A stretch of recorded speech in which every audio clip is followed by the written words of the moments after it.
Hello everyone, welcome back to my channel. I'll be doing these videos again. I might even cover the whole pathway entirely again by this. Or maybe except those videos which I've already recorded. I think I've recorded like 20%. Rest 80% I might do except the 20%. Okay. There's a high chance I might do this in December, whole month. There's a possibility of that. Maybe even in Jan and Feb I might do. Because anyways March I'll be doing medicine. I won't have time for second year in March. So it's high time that I focus a lot on these videos, especially for December arc of my life. December is meant to be a little important. Only for pharmacology, rest too will be done. There's no need, special need of involvement from my side. But pharmacology does for now, and extremely more by the time I go for the unis. So as we were going deep into the CVS and CNS pharmacology is the topic for today's video. We'll be doing this important topic list from 2018 batch. I think they highlighted all the pages in it. I have Shanbag here. The pages are mentioned in this. So CVS and CNS are the best highlighted in this, and hence we'll be doing CVS and CNS in this video. Okay. So CVS first question is streptokinase in myocardial infarction. What's the pharmacological basis for the use of streptokinase in myocardial infarction? So streptokinase is basically a fibrinolytic. Okay. So streptokinase is basically a fibrinolytic.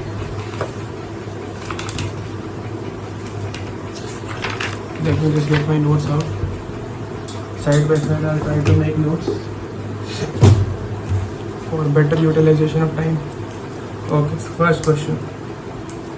Streptokinase in myocardial infarction. Streptokinase is used in myocardial infarction. Why? Because it's a, what is this? It's a fibrinolytic.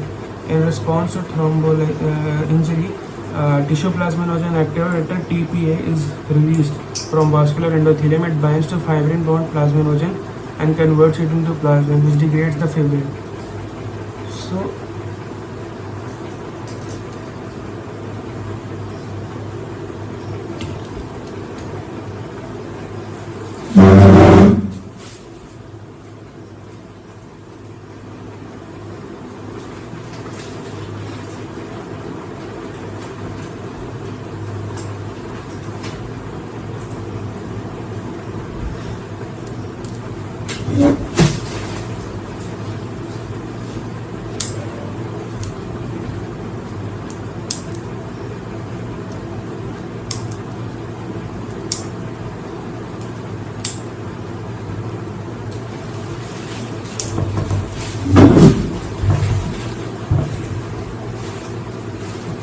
So streptokinase in myocardial infarction.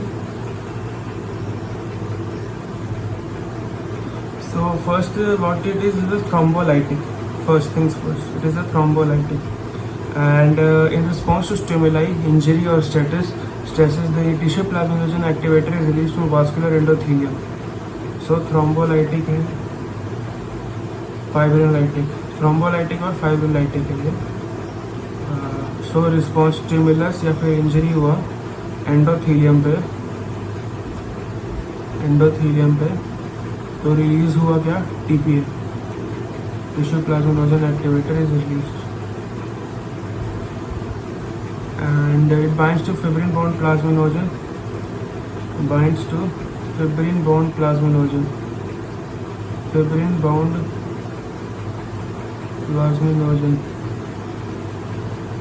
and converts it into plasmin. और ये plasmin क्या करता है? Fibrin को तोड़ता है. This will break the fibrin. तो fibrin टूट जाएगा तो फाइब्रोलाइटिक हो जाएगा. और drugs that lyse thrombi rapidly, so they lyse thrombi rapidly. Thrombi को जल्दी जल्दी तोड़ता है. They lyse the thrombi rapidly. Okay, next. Plasmin degrades fibrin and rapidly dissolves the blood clot. Plasmin जो है ये फाइब्रिन को तोड़ेगा, प्लाज्मा फाइब्रिन को तोड़ता है और टिश्यू प्लाज्मिनोजन को एक्टिवेट करता है ये लोग। सो इसका बहुत ज़्यादा अच्छा एक ट्रिक है SURAT. S is for streptokinase, U for urokinase, R is for reteplase, A is for alteplase and T is for tenecteplase, SURAT. So streptokinase main thing, then urokinase, फिर क्या हो गया रेटिप्लेस, फिर क्या हो गया अल्टेप्लेस, फिर क्या हो गया टेनेक्टेप्लेस। That's it. ओके, इसका यूजेस कहाँ कहाँ पे, एमआई पे। तो पूछ रहा है वही चीज़।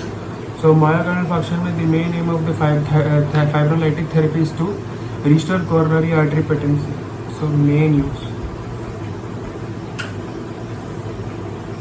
यूज क्या है, पहला main aim is to restore coronary artery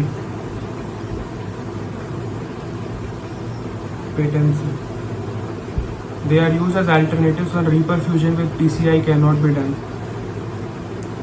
These drugs dissolve the clot by promoting the conversion of plasminogen to plasma. Plasminogen से प्लाज्मा बनाता है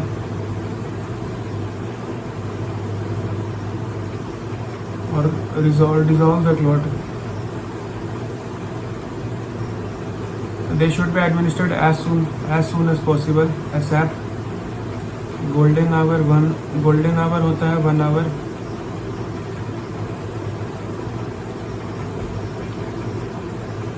Improve left ventricular function and decrease the mortality. Thrombolytic therapy is most effective if they are administered within 1 hour of onset of symptoms. Within 1 hour. Between onset of symptoms to ensure benefit of the therapy declines. So इसके अलावा कहाँ का use होता है, main हो गया MI के बाद डीवीटी, डीप वेन थ्रोम्बोसिस और पल्मोनरी एम्बोलिज्म। ठीक है, पल्मोनरी एम्बोलिज्म में भी यूज़ करते हैं, वो ये करते हैं। फाइब्रोलाइटिक्स आर यूज्ड टू क्लोराइज the clot, improve pulmonary perfusion and right ventricular function. Contraindications, recent trauma, recent surgery, recent abortion. So uses हो गया। अब आते हैं कॉन्ट्राइंडिकेशन। कॉन्ट्राइंडिकेशन में क्या होगा, सर्जरी, अबॉर्शन और क्या, सर्जरी, अबॉर्शन और ट्रॉमा। That's it. आगे चलते हैं। IV furosemide in pulmonary oedema क्यों देते हैं?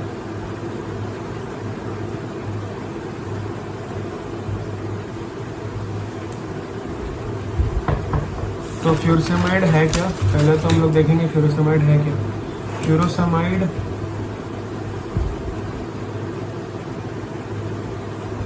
ब्यूमेटानिड और टोरसेमाइड,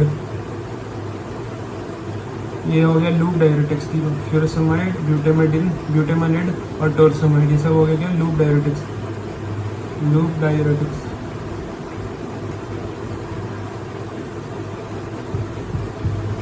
Okay, mechanism of action. Site of action is thick ascending. Site of action, thick ascending loop of local handle. Thick ascending limb of loop of handle. Site loop diuretics bind to the luminal side of. Mechanism of action क्या है? Bind to sodium potassium 2 chloride co-transporter. And block its function. There is an increased excretion of sodium and chloride in urine. फिर क्या है, increased excretion of sodium and chloride in urine. ठीक है, the tubular fluid reaching the DCT maintains large amount of. So that's it. Acute pulmonary oedema में क्या करा रहा है, दो चीज़ है। पहला तो आईवी फ्यूरोसेमाइड दिए इंट्रावेनस फ्यूरोसेमाइड दिया, सो प्रोस्टाग्लैंडिन सिंथेसिस बढ़ा दिया और रिलीज भी बढ़ा दिया। अब ये क्या कराएगा, रीनल ब्लड फ्लो बढ़ा देगा, रीनल ब्लड फ्लो। और ये फिर क्या कराएगा, प्रोस्टाग्लैंडिन सिंथेसिस और रिलीज के बाद systemic venous capacitance, systemic venous capacitance due to vasodilation. फिर क्या होगा, results in shift of blood from pulmonary to systemic vessels. So blood जो है वो पल्मोनरी वेसल्स से सिस्टमिक वेसल्स में चला जाएगा। तो फिर क्या होगा, लेफ्ट वेंट्रिकुलर फिलिंग प्रेशर कम जाएगा और produces quick relief from pulmonary oedema. तो सिस्टमिक वीनस कैपेसिटेंस बढ़ा दे रहा है, तो पल्मोनरी कैपेसिटेंस, पल्मोनरी सर्कुलेशन से ब्लड सारा सिस्टमिक सर्कुलेशन में भग ले रहा है, तो पल्मोनरी वेसल्स पे लोड कम रहा है, that's it. Quick relief and from pulmonary oedema, ठीक है। ल्यूब्रेसिस is use also in cerebral oedema, but IV mannitol is the preferred then. Cerebral oedema में क्या यूज़ करते हैं, IV मैनिटोल। फ्यूरोसेमाइड यूज़ करते हैं, लूप डायरेटिक है, फ्यूरोसेमाइड, टोरसेमाइड और ब्यूटेनाइड, ब्यूमेटानिड, ठीक है। Okay, next. तो 2 क्वेश्चंस तो हो गए, अब चलते हैं थर्ड पे। वेरापेमिल is use in supraventricular tachycardia, 136।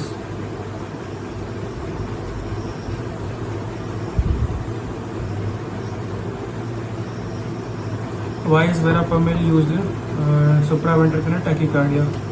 तो मैम भी पूछी थी। So verapamil it blocks both activated and inactivated L-type calcium channels. So सबसे पहले आता है verapamil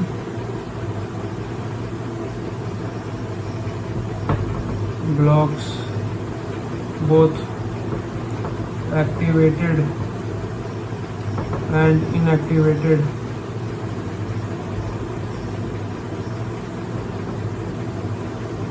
L-type calcium channels.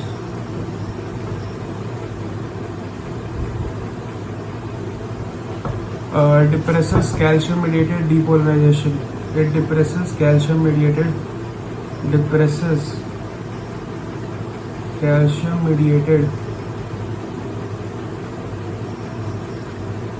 depolarization.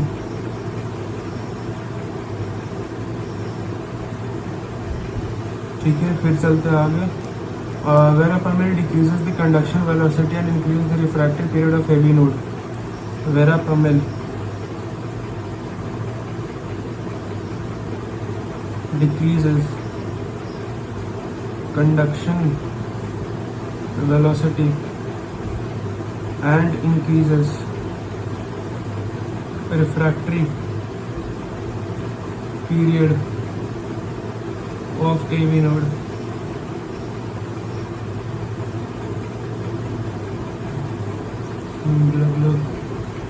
Useful in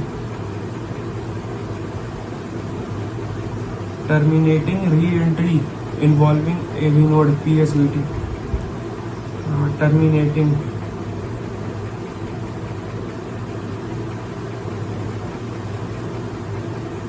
involving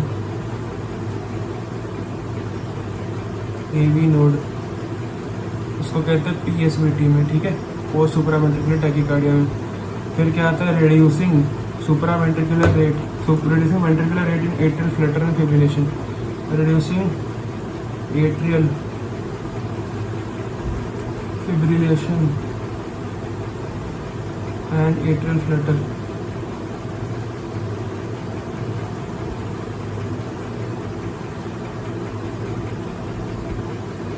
So verapamil blocks both activated and inactivated N-type calcium channels. It blocks both activated and inactivated L-type calcium channels. कौन सा type, long type calcium channels को block करता है, calcium channels block कर होता है वेरापेमिल। वेरापेमिल it decreases the conduction velocity and increases the refractory period of AV node. It decreases the conduction velocity and increases the refractory period of AV node.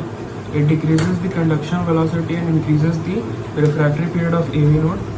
So it decreases the conduction velocity and increases the refractory period of AV node.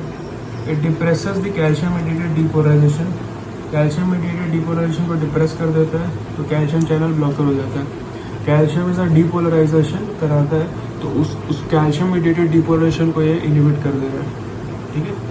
और verapamil is decreases the conduction velocity and increases the refractory period of the AV node. So supraventricular tachycardia में use कर रहे हैं, supraventricular tachycardia में PSVT मतलब para I think, ठीक है। Reducing the ventricular rate in atrial fibrillation and atrial flutter. So it decreases the phase 4. It decreases slope of phase 4 depolarization of AV node.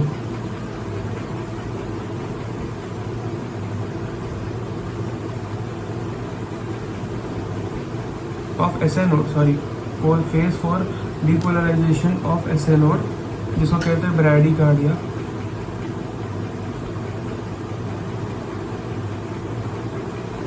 And in ectopic foci.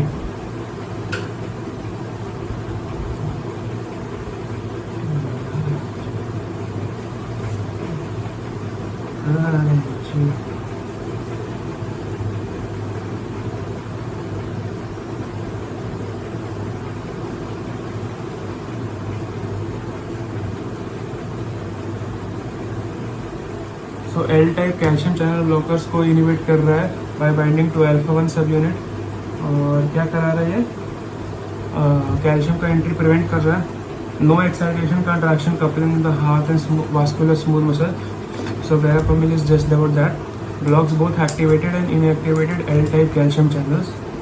Verapamil it blocks both activated and inactivated L type calcium channels. और it depresses the calcium mediated depolarization. Calcium mediated depolarization को depress कर रहा है। verapamil decreases conduction velocity and increases the refractory period of the AV node. It decreases the conduction velocity and increases the refractory period of the AV node. Useful in terminating re-entry involving AV node. Useful in terminating re-entry of AV node. Re-entry involving AV node. So calcium channel blockers verapamil, diltiazem और DHPs. DHP में आ गया nifedipine, amlodipine, क्लिनिडिपिन और निकाडिपिन, felodipine, इजराडिपिन, नेसलोडिपिन, लैफेडिपिन। Okay, phenyl, सो फिर हो गया, ये हो गया फेनाइल अल्काइलामीन। ओके, ये क्या है, फेनाइल अल्काइलामीन है, ठीक है, फेनाइल अल्काइलामीन। ये है क्या, फेनाइल, और डिल्टियाज़ेम क्या है, बेंजोथाइज़ेपिन, बेंजोथाइज़ेपिन, ठीक है, डिल्टियाज़ेम। और ये क्या है, फेनाइल अल्काइलामीन, फेनाइल अल्काइलामीन। ओके, तो फेनाइल अल्काइलामीन और डिल्टियाज़ेम क्या है, बेंजोथाइज़ेपिन। और verapamil it decreases the calcium mediated depolarization. Verapamil decreases the conduction velocity and increases the refractory period of AV node. Decreases the conduction velocity and increases the refractory period of AV node. Terminal re-entry involving AV node, reducing atrial fibrillation and atrial flutter. Decreases the slope of phase 4 depolarization of SA node and also in ectopic foci. So कहाँ पे use हो रहा है, phase 4 of depolarization of SA node और ectopic foci में। So इसका main काम क्या है, reducing atrial flutter, atrial fibrillation और PSVT तो है ही। इसके अलावा करता क्या काम है, depolarization को कम कर देता है, तो जो पॉजिटिव है वो कम हो जाता है, कैल्शियम का मतलब अंदर एंट्री कम हो जाता है। PSVT long acting calcium channels को ब्लॉक कर देता है। और क्या है, एट्रियल फ्लटर, एट्रियल फिब्रिलेशन में भी यूज़ हो रहा है। और क्या है, PSVT में यूज़ हो रहा है। और क्या है, atrial fibrillation, atrial flutter, PSVT। Refractory period of AV node बढ़ा रहा है। So refractory period of AV node बढ़ाएगा तो बार बार डिपोलेशन होने में टाइम लगेगा। और कंडक्शन वेलोसिटी को घटा रहा है, ठीक है, कंडक्शन वेलोसिटी घटा रहा है और refractory period of AV node को बढ़ा रहा है। अभी तो है डी, स्टैटिन्स इन हाइपरलाइपोप्रोटीनीमिया। सो 139 पे चलेंगे।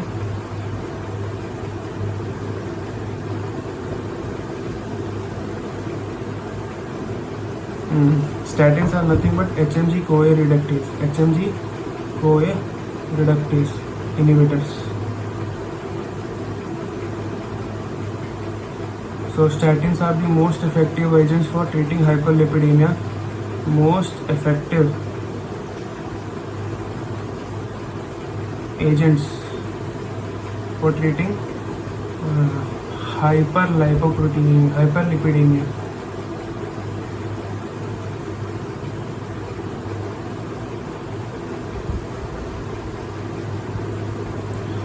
They include rosuvastatin, atorvastatin, pravastatin, pitavastatin, lovastatin and simvastatin. So rosuvastatin, atorvastatin और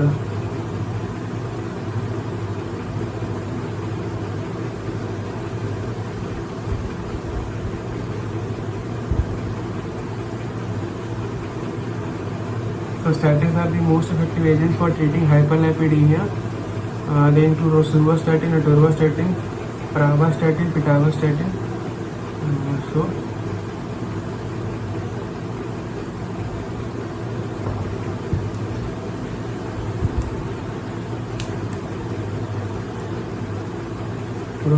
rosuvastatin, atorvastatin. Okay, मेन दो ये दोनों rosuvastatin और क्या है atorvastatin और क्या है pravastatin, फिर क्या है pitavastatin और उसके बाद क्या है लोवास्टैटिन और simvastatin. So mechanism of action क्या है? Statins competitively inhibit HMG-CoA reductase, the rate limiting step in the cholesterol biosynthesis, that is conversion of HMG-CoA to mevalonate. HMG-CoA से mevalonate को बनता है, उसको inhibit कर रहा है. This results in a decrease in blood LDL and VLDL levels, decreased cholesterol synthesis, increased LDL receptors in the liver, LDL uptake and degradation. The statins are effective in reducing plasma LDL levels. They also reduce triglycerides and increase HDL cholesterol levels in plasma.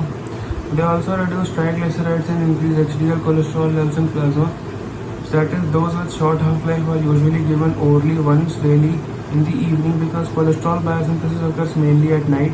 Atorvastatin and rosuvastatin have long half-life. Atorvastatin and rosuvastatin have long half-life. They also reduce LDL घटा रहा है और क्या घटा रहा है?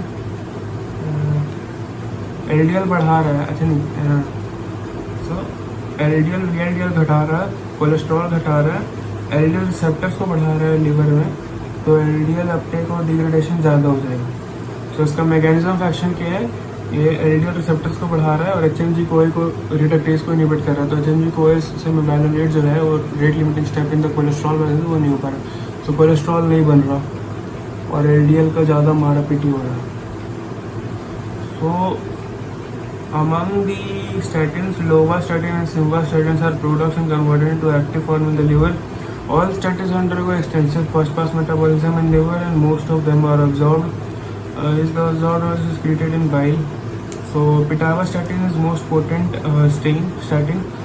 Pitavastatin is the most potent statin. Other actions of statins are atherosclerotic, leg stability, antioxidant and anti-inflammatory actions, decrease platelet aggregation and increase production of NO by endothelium. These actions are related to HMG, hepatotoxicity, myopathy और GI. तो ये क्या क्या है? HMG ही होता है इसका side effect. Side effects क्या क्या हो गया? HMG, हेपेटोटॉक्सिसिटी, मायोपैथी और GI से related anorexia, vomiting, nausea, diarrhoea. Statin should not be taken in pregnancy. और प्रेगनेंसी में नहीं लेते. और कुछ है क्या? Treatment of primary hyperlipidemia with increased LDL and cholesterol levels. They are also used in secondary hyperlipidemia due to diabetes or nephrotic syndrome. They are also used in secondary hyperlipidemia due to diabetes or nephrotic syndrome. Okay. ये आगे चलते हैं status in mannitol cerebral oedema, वही prostaglandins बढ़ा रहा है तो और इंक्रीज सिस्टमिक वीनस कैपेसिटेंस। सो उससे क्या होता है कि सेरेब्रम से सिस्टमिक सर्कुलेशन में ब्लड चला जाता है। Next question, fibrates in hyper ट्राइग्लिसरीडीमिया 140 पे फाइब्रेट्स। तो फाइब्रेट्स का मेन चीज़ क्या था, पारा, कुछ पारा करके PPR है, ठीक है। फाइब्रेट्स या फिर फाइब्रिक एसिड डेरिवेटिव्स, ये क्या होता है, जेम फिब्रोजल और बेजाफिब्रेट और क्या fenofibrate. They activate what, PPAR alpha. PPAR alpha क्या है,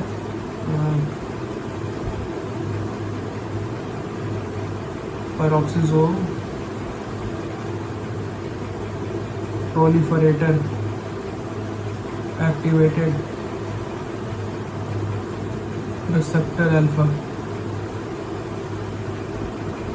peroxisome proliferator activated receptor alpha, peroxisome proliferator receptor peroxisome proliferator receptor activated receptor, peroxisome proliferator activated receptor alpha.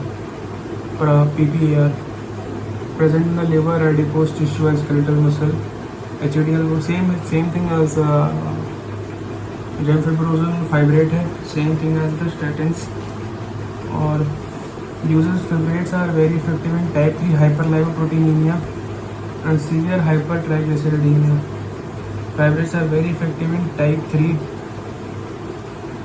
PPAR alpha, peroxisome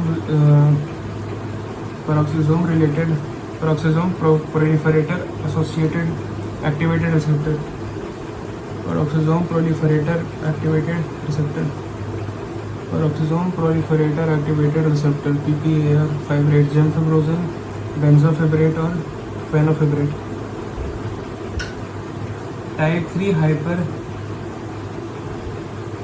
lipoproteinemia is the key and severe hypertriglyceridemia।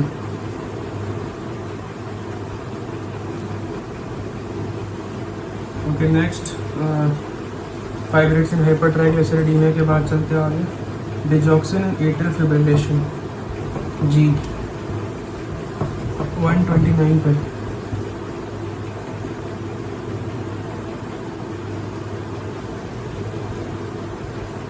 So digoxin क्या है, digoxin is a cardiac glycoside. Okay,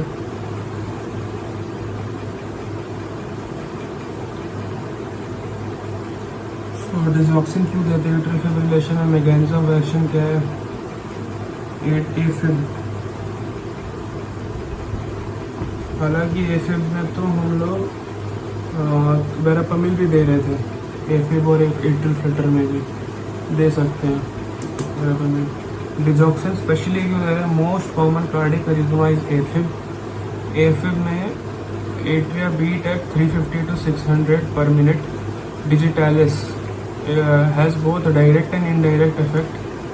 direct में indirect में अलग अलग effect है। Direct में तो actual cardiac muscle पे कर रहा है और इनडायरेक्टली वैगोमिमेटिक एक्शन है ऑन द AV नोड। ये डिप्रेस करता है AV नोड को बाय इंक्रीजिंग द ERP और ये क्या कराता है, डिक्रीज कराता है कंडक्शन वेलोसिटी को, hence reduces the ventricular rate. Verapamil and propranolol are also used in propranolol can be used in atrial fibrillation. वो था PSVT के लिए, सुपरवेंट्रिकुलर टैकिकार्डिया के लिए, और एट्रियल फिब्रिलेशन के लिए भी यूज़ होता है। So atrial fibrillation is the most common cardiac arrhythmia. Most common cardiac arrhythmia is एफिब।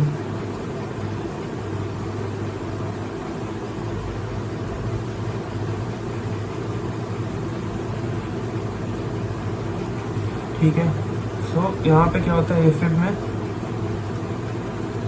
Atria beats at the rate 350 to 600 times per minute.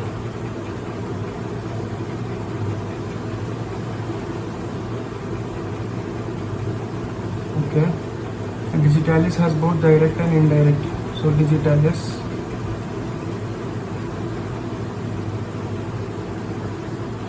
has both direct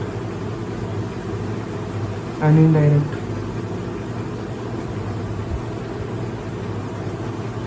indirect में क्या हो गया, वैगोमिमेटिक, और डायरेक्टली काम करता है ऑन एवी नोड। तो ये दोनों क्या कर रहे हैं, एवी नोड पे काम कर रहे हैं। ओके, नेक्स्ट चलते हैं आगे। It depresses AV node by increasing ERP. Depresses AV node by increasing ERP. Verapamil and propranolol also used. Verapamil and propranolol also used. ठीक है, चलो आगे चलते हैं। डिजॉक्सिन यूज कैसे कर रहे हैं, मैकेनिज्म ऑफ एक्शन क्या है। सोडियम पोटेशियम ATPase को ब्लॉक और इनहिबिट कर दे रहा है। तो इंट्रासेलुलर सोडियम बढ़ जा रहा है, ठीक है।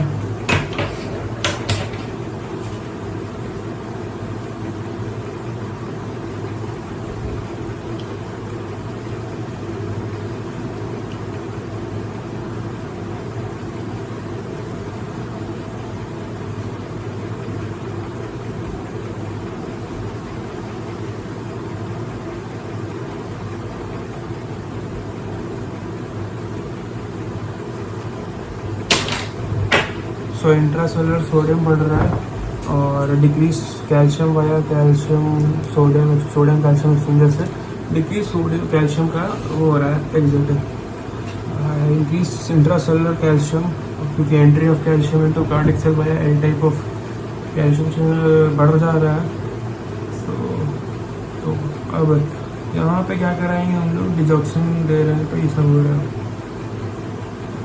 Increase calcium uptake and storage of the sarcoplasmic reticulum. Increased amount of calcium released during each action potential from sarcoplasmic reticulum. So sodium potassium ATPase को इनहिबिट किया तो सोडियम अंदर जा रहा है। तो सोडियम अंदर ज़्यादा है तो हेंस कैल्शियम ऑल्सो अंदर जा रहा है, क्योंकि सोडियम कैल्शियम एक्सचेंजर है। अगर सोडियम अंदर बहुत ज़्यादा है, बाहर नहीं जा रहा, तो कैल्शियम भी बाहर नहीं जा पाएगा, तो सोडियम अंदर में बढ़ जाएगा। एक्सक्रीशन ऑफ सोडियम ज़्यादा नहीं हो पाएगा। एक्सक्रीशन ऑफ सोडियम हो नहीं रहा तो एक्सक्रीशन ऑफ कैल्शियम भी नहीं हो पाएगा बाहर, क्योंकि sodium calcium exchanger is the requirement, और उसके लिए कंसनट्रेशन चाहिए सोडियम का बाहर ज़्यादा। तो जब तक सोडियम बाहर से अंदर नहीं आएगा तब तक कैल्शियम भी बाहर नहीं जाएगा अंदर से बाहर। तो इसीलिए सोडियम ज़्यादा है तो कैल्शियम भी ज़्यादा हो जाएगा, क्योंकि सोडियम कैल्शियम एक्सचेंजर काम नहीं कर पाएगा। अब कैल्शियम अंदर ज़्यादा है, ऊपर से एल टाइप कैल्शियम चैनल्स बहुत ज़्यादा काम करेंगे तो और अंदर कैल्शियम घुसता चला जाएगा तो कैल्शियम बहुत ज़्यादा हो जाएगा अंदर, और ज़्यादा हो जाएगा तो स्टोर भी ज़्यादा होगा सार्कोप्लाज्मिक रेटिकुलम में ज़्यादा स्टोर हुआ कैल्शियम, तो हर एक एक्साइटेशन कंट्रैक्शन कपलिंग के टाइम कैल्शियम का रिलीज सार्कोप्लाज्मिक रेटिकुलम से ज़्यादा होगा। So hence they will be proper and more powerful contractions every time. और वेरापामिल कैसा काम करता है, verapamil is a calcium channel blocker. Alkylamine है ना वो, फिनाइल अल्काइलामीन, और blocks both activated and inactivated delta calcium channel to decreases calcium channel mediated depolarization. Conduction velocity घटा रहा है तो पीएसवीटी और इलेक्ट्रोफिब्रेशन फैक्टर में दे रहे हैं, और एक्टोपिक फोकल और ब्राइडिकार्डिया। सो डिजिटालिस डिजॉक्सिन ये मैकेनिज्म ऑफ एक्शन है। फार्माकोलॉजिकल एक्शंस तो पता नहीं, but use of digitalis congestive cardiac failure important है। और अभी जो हमने पढ़ा वो था मायोकार्डियल इंफार्क्शन, वो तो बहुत एट्रियल फिब्रिलेशन, न्यूरोएट्रियल फिल्टर, वो तो बहुत इंपॉर्टेंट है। 300 से 650 पर मिनट है। सो ERP को कम कर देता है, ERP को बढ़ा देता है सॉरी, और डिप्रेस कर देता है AV नोड को, तो नॉर्मल हो जाता है एट्रियम। आगे चलते हैं वारफेरिन डीप वेन थ्रोम्बोसिस। तो डीप वेन थ्रोम्बोसिस में क्या दे रहे हैं, स्ट्रेप्टोकाइनेस देते हैं, ठीक है। आगे चलते हैं warfarin deep vein thrombosis.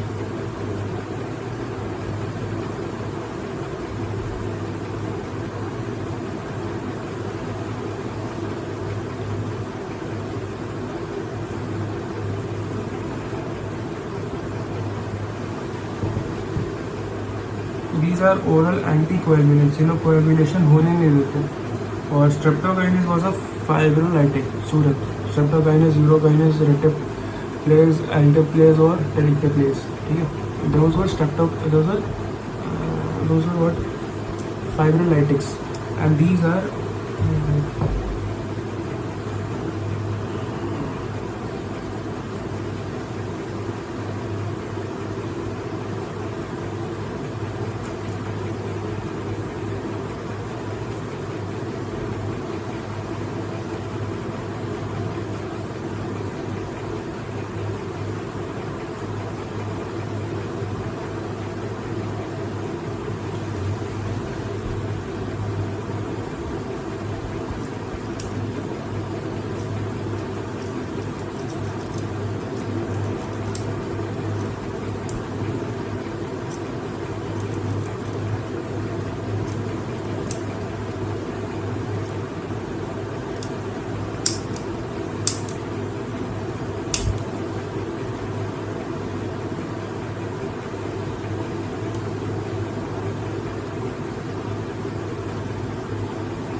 Okay. So क्यों देते हैं, venous thrombi are mainly formed of fibrous network along with a long tail that can easily detach and result in embolization of pulmonary arteries. Anticoagulants are used for the treatment and prevention of thromboembolism. Treatment is initiated with parenteral anticoagulants, example low molecular weight heparin, unfractionated heparin, and fondaparinux because of their rapid action.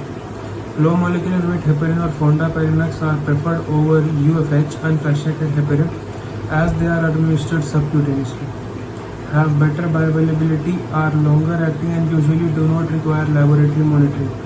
For patients with VTE or venous thromboembolism and coexisting severe renal disease, UFH is preferred. It is also indicated in patients who require anticoagulation but have a high risk of bleeding post-surgery due to its short lasting effect and reversibility with protamine. Warfarin is also used simultaneously with parenteral anticoagulant. Low molecular weight heparin, fondaparinux or unfractionated heparin is continued for about 4 to 5 days till the effect of warfarin is obtained. Dabigatran, rivaroxaban and apixaban can be used for prophylaxis of deep vein thrombosis and pulmonary thromboembolism following orthopedic surgery like knee and hip replacement.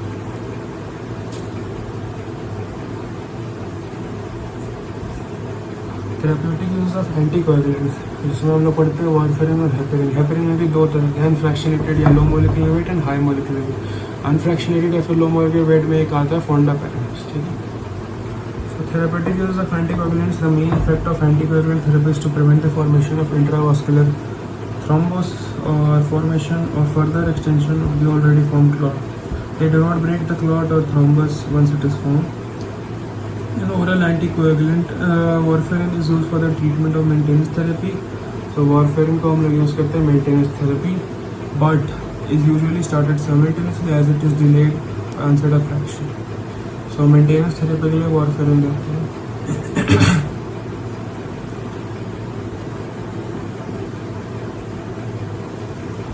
Venus thromboembolism में क्यों देते हैं?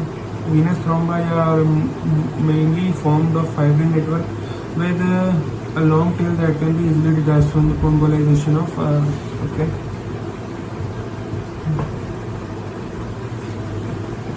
Warfarin is mainly for maintenance therapy. Venus thromboembolism में क्या है? Fibrin network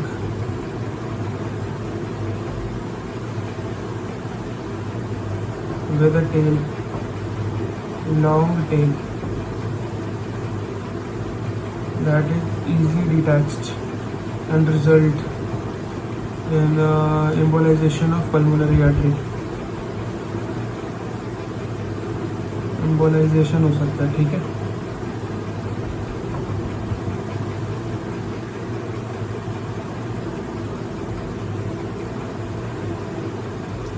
anticoagulants are use for the treatment and prevention of thromboembolism. So anticoagulants देते हैं venous thromboembolism में, क्या देते हैं? Anticoagulants.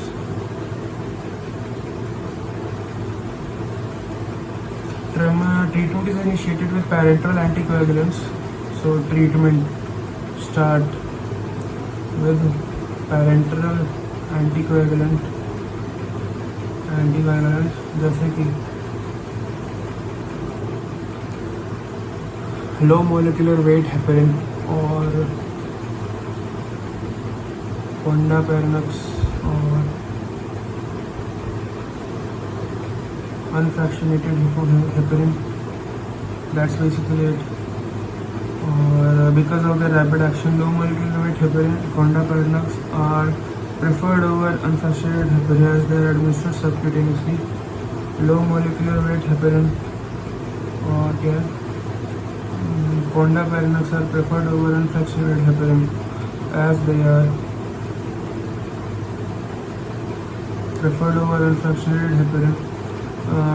are administered subcutaneously and have better bioavailability.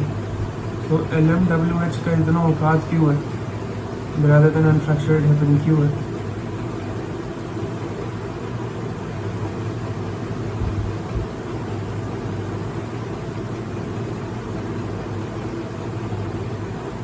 Rapid action.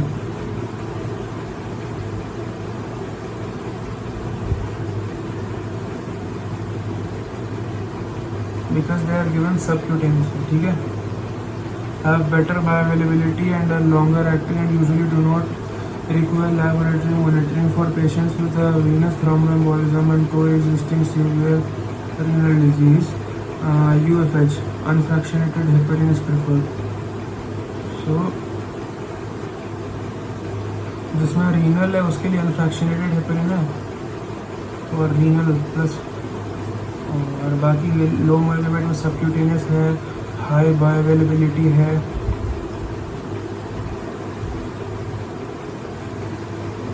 No lab monitoring का जरूरत नहीं है। So low molecular weight heparin या फिर fondaparinux is better. Why the low molecular weight heparin और fondaparinux better? Because ज़रूरत नहीं है लेबोरेटरी मेंटेनेंस का, बार मॉनिटरिंग का ज़रूरत नहीं है, बहुत जल्दी बायोअवेलेबिलिटी हाई है, सबक्यूटेनियसली दे सकते हैं। अनफ्रैक्शनेटेड हेपेरिन तब देते हैं जब वीनस थ्रोम्बोएम्बोलिज्म है along with a coexisting renal comorbidity. Comorbidity मतलब साथ में मॉर्बिडिटी उसके साथ। सो रीनल वाला ये दे रहे हैं, अनफ्रैक्शनेटेड हेपेरिन ज़्यादा देते हैं। यूजुअली अगर सिर्फ और सिर्फ वीनस थ्रोम्बोएम्बोलिज्म है तो ये दिन से काम हो जाएगा, ज़रूरत नहीं। Okay. It is also indicated in patients who require anticoagulation but have a high risk of bleeding due to its short-lasting effect and reversibility with protamine. So इसका दिक्कत क्या है कि it is also indicated in patients who require anticoagulants but have a high risk of bleeding post-surgery due to its short-lasting effect. So it is also required in patients with require anticoagulants but have a high risk of bleeding. So renal और high risk of bleeding. Bleeding risk ज़्यादा है due to its short lasting effect and reversibility with protamine. So warfarin is also started as a parenteral coagulant. Parenteral anticoagulants ये सारे थे LMWH और अनफ्रैक्चरेटेड heparin और फोंडापेरेक्स LMWH में ही आता है. बट इसके और प्रोटामाइन रिवर्सिबल चेंज कर देता है इसको. सो इसीलिए एक्चुअली ये फीका पड़ जाता है अनफ्रैक्चरेटेड हेपरिन कहीं कहीं पे. सिंपल सा बात है.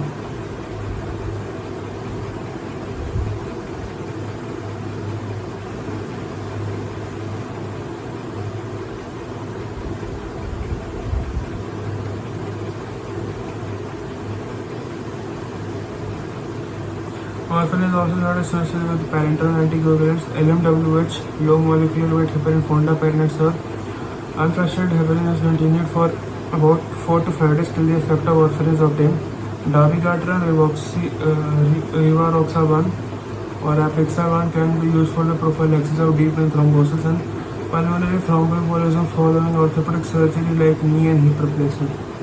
So they are used for 4 to 5 days till the effect of warfarin is obtained. And dabigatran, rivaroxaban. So क्या है dabigatran,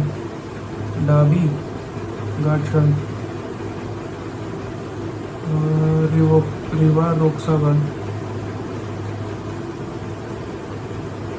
और क्या है apixaban. Can be used for prophylaxis of deep vein thrombosis and pulmonary thromboembolism following orthopedic surgery. Dabigatran, rivaroxaban और apixaban ये भी दे सकते हैं. बाकी फोंडापेरिनक्स ज़्यादा इंपॉर्टेंट है. Fondaparinux. Okay next dopamine cardiogenic shock 130 पे मिलेगा.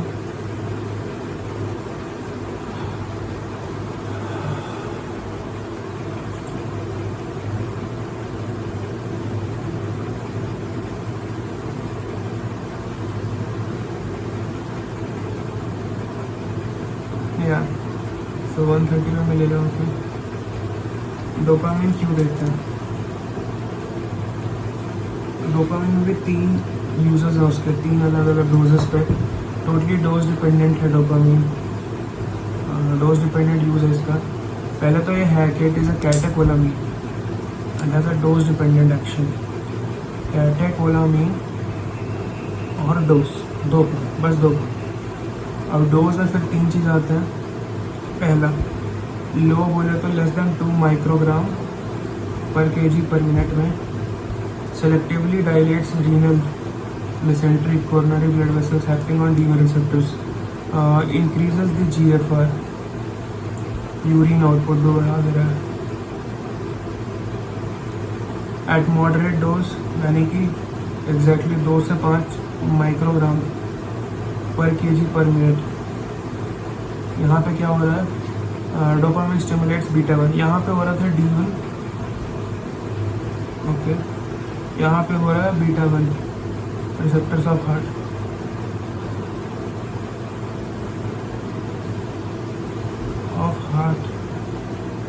Increase the myocardial contractility and cardiac output, but tachycardia is less prominent. So it also stimulates dopaminergic receptors, resulting in an increase in GFR.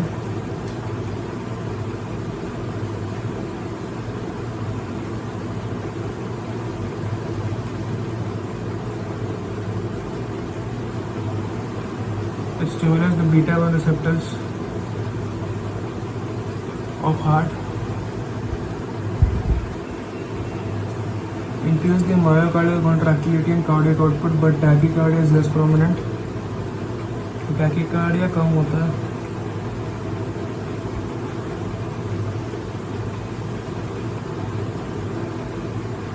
और क्या होता है, increases the cardiac output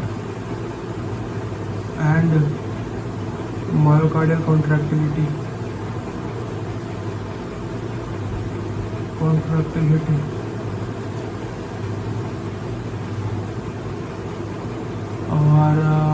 it also stimulates dopaminergic effects resulting in increase in GFR. तो GFR बढ़ा रहा है dopaminergic effect के कारण, तो वो भी है हल्का सा, बट काम क्या हो रहा है समझ ही नहीं आ रहा मेरे को। डोपामीन डोपामीन यानी कि 2 से 5 पे ही microgram per KG per minute पे ही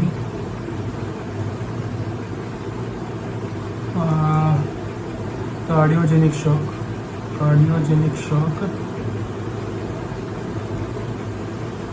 and acute heart failure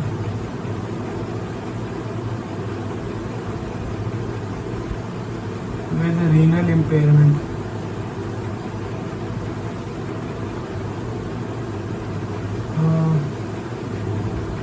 Acute heart failure plus renal impairment improves both cardiac and renal. So both cardiac plus renal.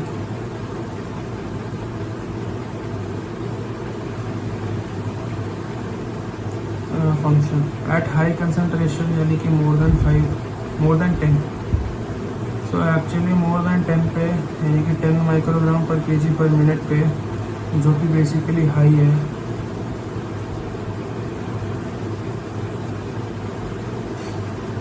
Generalise vasoconstriction और किसी काम का नहीं रह जाता है।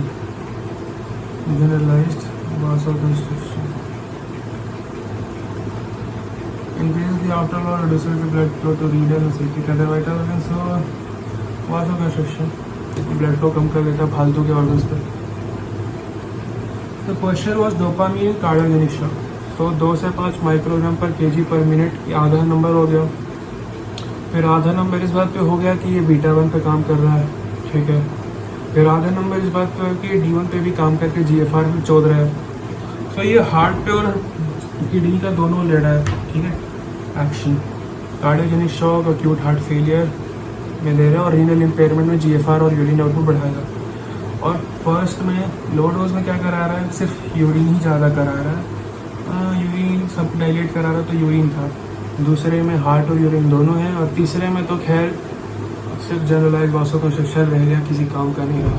मोर देन 10 पे, लेस देन 2 पे GFR और यूरिन आउटपुट बढ़ा रहा है, 2 से 5 पे दोनों काम कर रहा है। Urine GI output centric muscles पे वासोकंस्ट्रक्शन करा के, D1 रिसेप्टर्स पे काम करके वासोकंस्ट्रक्शन करा के एक तरह से GFR बढ़ा रहा है। बट अब तीसरे वाले में तो खैर जनरलाइज वासोकंस्ट्रक्शन है, दूसरे वाले में बीटा 1 रिसेप्टर्स पे काम करके हार्ट को भी थोड़ा सा बचा देगा। एक्यूट हार्ट फेलियर में यूज़ करते हैं। और जो भी क्वेश्चन है यहाँ पे कार्डियोजेनिक शॉक, तो कार्डियोजेनिक सेक्टर पे काम कर रहा है, बीटा 1 रिसेप्टर्स ऑफ हार्ट पे, ठीक है। बेसिक्स याद रखना, बेसिक्स नहीं भूलना। Increase cardiac output, increase myocardial contractility, shock में हार्ट को बढ़ावा दे रहा है डोपामिन, ऐसे कैटेकोलामाइन, ठीक है। और डोज डिपेंडेंट इंटरनली इसका खेला है। Anyways next question, enalapril for CCF 125 पे है। कंजेस्टिव कार्डियक फेलियर में एनालाप्रिल क्यों देते हैं?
what is basically enalapril?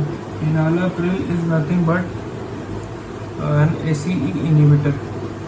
ACE inhibitor है enalapril, ठीक है, इतना तो क्लियर हो गया। और ACE inhibitor देते हैं आप लोग कंजेस्टिव कार्डियक फेलियर में, मेन ड्रग्स में आता है। इसका मैकेनिज्म ऑफ एक्शन कैसा है? It inhibits the conversion of angiotensin 1 to angiotensin 2, इसको तोड़ दे रहा है। एंजियोटेंसिन 1 से एंजियोटेंसिन 2 बनने ही नहीं दे रहा है, हेंस एनालाप्रिल का काम यही रहा। अब inhibits the generation of angiotensin 2 और रिजल्टिंग इन फॉलोइंग। एंजियोटेंसिन 2 नहीं बन रहा तो क्या क्या हो रहा है? पेरिफेरल वास्कुलर रेजिस्टेंस कम जा रहा है, स्ट्रोक वॉल्यूम कम जा रहा है, तो टिश्यू परफ्यूजन कम जा रहा है।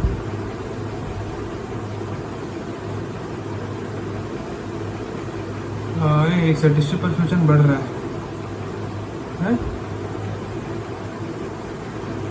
Okay, decrease in peripheral vascular resistance, stroke volume बढ़ रहा है, तो स्ट्रोक वॉल्यूम बढ़ रहा है तो टिश्यू परफोरेशन बढ़ रहा है, ठीक है। ब्लड में ब्लड ज़्यादा जाएगा टिश्यू को अगर स्ट्रोक वॉल्यूम, यानी कि हर एक बीट पे जो ब्लड पंप कर रहा है हार्ट का लेफ्ट वेंट्रिकल, वो ज़्यादा हो जा रहा है। क्यों? क्योंकि पेरिफेरल वास्कुलर रेजिस्टेंस कम जा रहा है, तो स्ट्रोक वॉल्यूम बढ़ रहा है। स्ट्रोक वॉल्यूम बढ़ रहा है तो क्या हो रहा है? PVR जो है वो कम रहा है, तो स्ट्रोक वॉल्यूम बढ़ रहा है, तो फिर टिश्यू परफोरेशन बढ़ रहा है। Okay, next, increase renal blood flow, increased renal blood flow,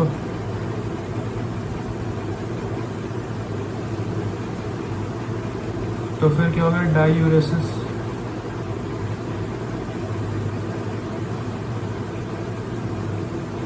और फिर क्या होगा? Decrease circulating blood volume, decreased circulating blood volume,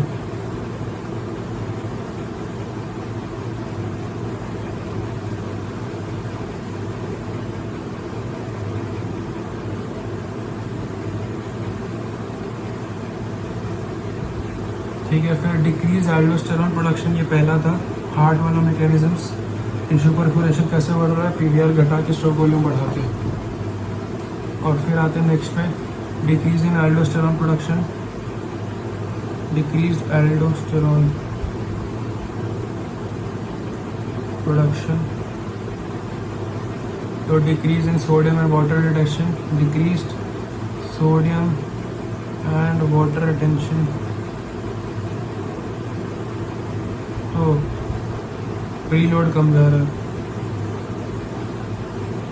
फिर क्या? वीनो डायलेशन, तो प्रीलोड कम जा रहा है।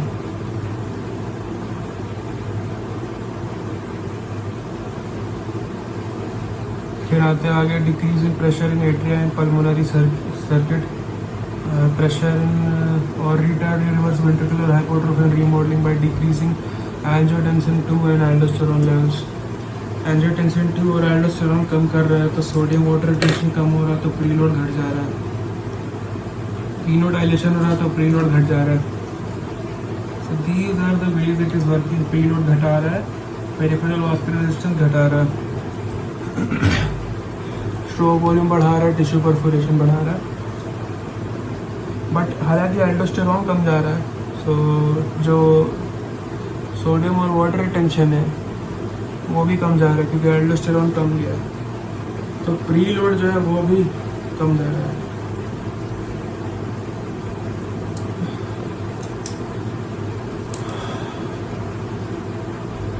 ठीक है, so these are the 3 veg.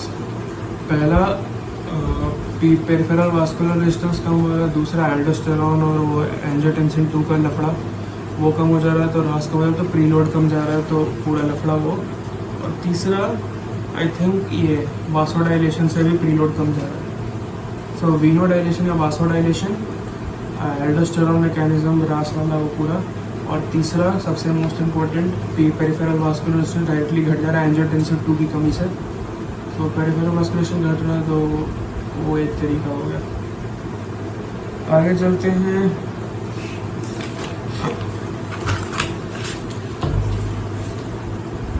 अटीनोलोल in hypertension.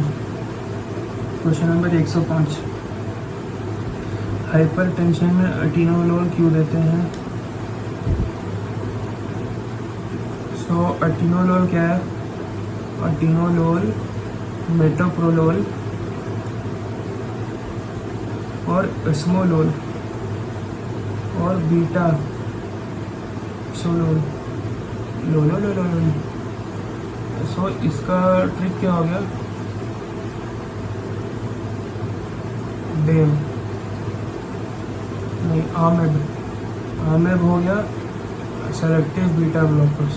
आमेब is selective, these are beta adrenergic blockers. ये सेलेक्टिव बीटा ब्लॉकर है, ठीक है, आमेब। ए से हो गया अटीनोलोल, एम से हो गया मेटोप्रोलोल, और ई से हो गया एस्मोलोल, और बी से हो गया बेटॉक्सोलोल। तो आमेब,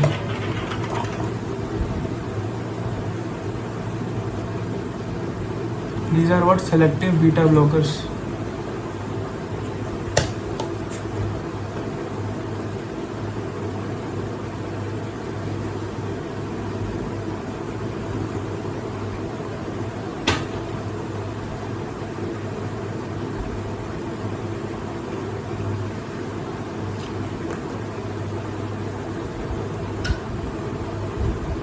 So these are what selective beta blockers, AMEB, atenolol, metoprolol, esmolol और बेटाक्सोलोल, AMEB, ठीक है। अटीनोलोल, मेटोप्रोलोल, बेटाक्सोलोल और एस्मोलोल, ठीक है। Atenolol, metoprolol, esmolol, betaxolol. So this is AMEB. AMEB is basically about selective beta blockers.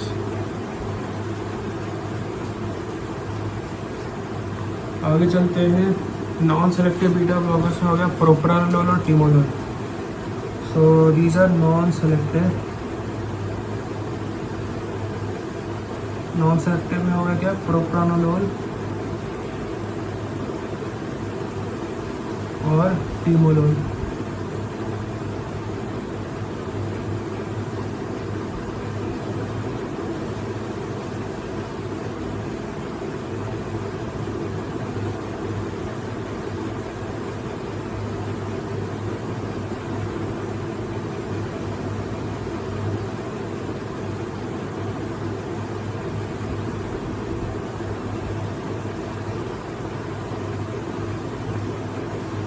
Propranolol और timolol, non selective beta blockers में हो गया प्रोप्रानोलोल और टिमोलोल।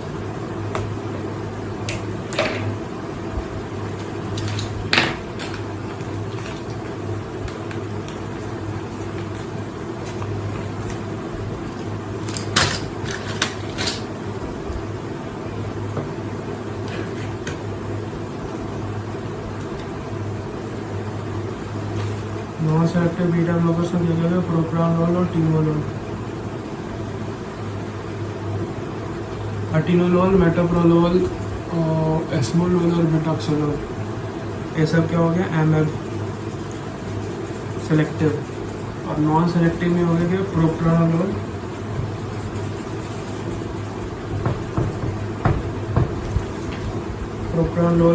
और टिमोलोल, ठीक है। टिमोलोल और propranolol.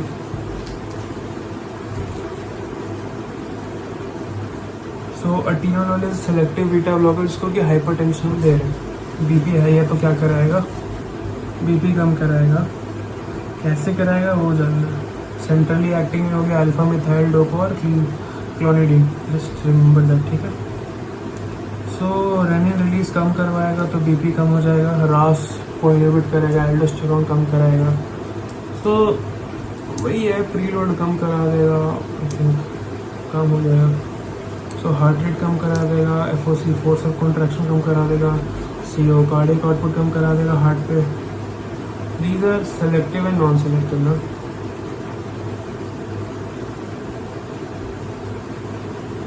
Beta blockers are mainly useful in young hypertension with high renin levels. Renin भी कम कराएगा किडनी में। एमेब हो गया सेलेक्टिव, नॉन सेलेक्टिव में हो गया प्रोप्रानोलोल और टीमोलोल।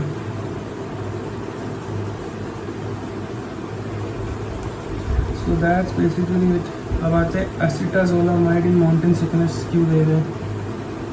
इसमें हो गया 101/53 पे।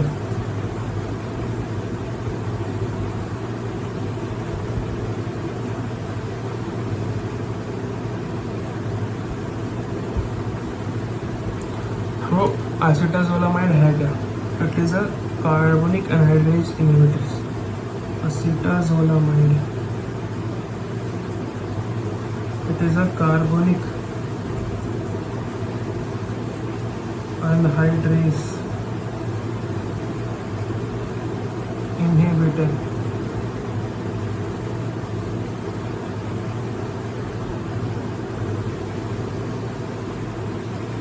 So mechanism of action is very simple. It's quite simple, right? CO2 and H2O from the tubular lumen, they diffuse into the tubular cell where H2CO3 is formed under the influence of carbonic anhydrase. So CO2 H2O से H2CO3 बनता है। कार्बनिक acid H2CO3 dissociates into H++ HCO3-।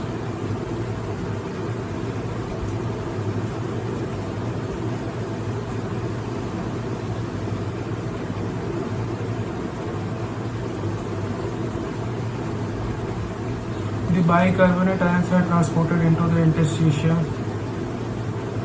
ठीक है, फिर H+ ion exchange with the sodium ion।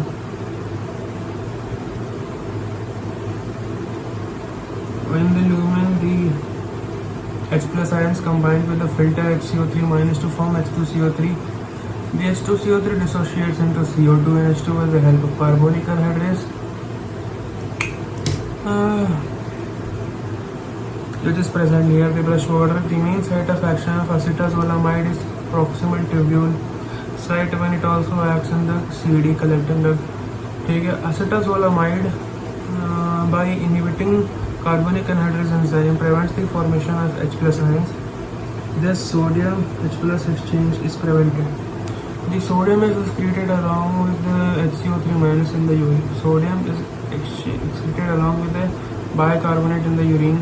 In DCT, distal convoluted tubule, increased sodium potassium exchange leads to loss of sodium potassium. The net effect is sodium potassium and bicarbonate in urine resulting in alkaline urine. The net effect is loss of sodium potassium and bicarbonate in urine resulting in alkaline urine. Acetazolamide is not used in diuretic because of its low efficacy. It is used in the following: glaucoma, to alkalize the urine in acidic drug poisoning. Mountain sickness, acetazolamide can be used for both symptomatic relief and prophylaxis of mountain sickness. It is better to administer it prophylactically. The beneficial effect may be due to a decrease in pH and formation of cerebrospinal fluid. So pH को कम कर रहा है, यानी कि acidic, और दूसरा CSF बढ़ा रहा है। सो माउंटेन सिकनेस में हेल्प करता है एसिटाजोलामाइड। एसिडिक पीएच बना रहा है और CSF प्रोडक्शन करा रहा है।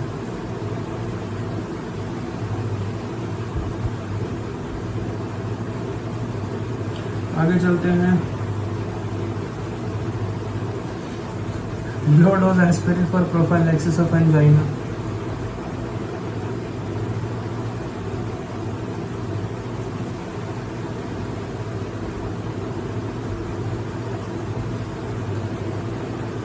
Low dose aspirin for prophylaxis of angina।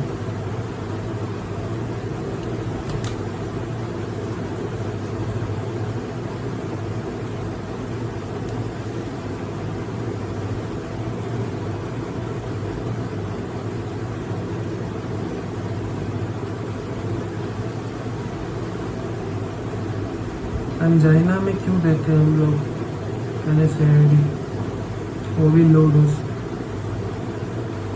पता है?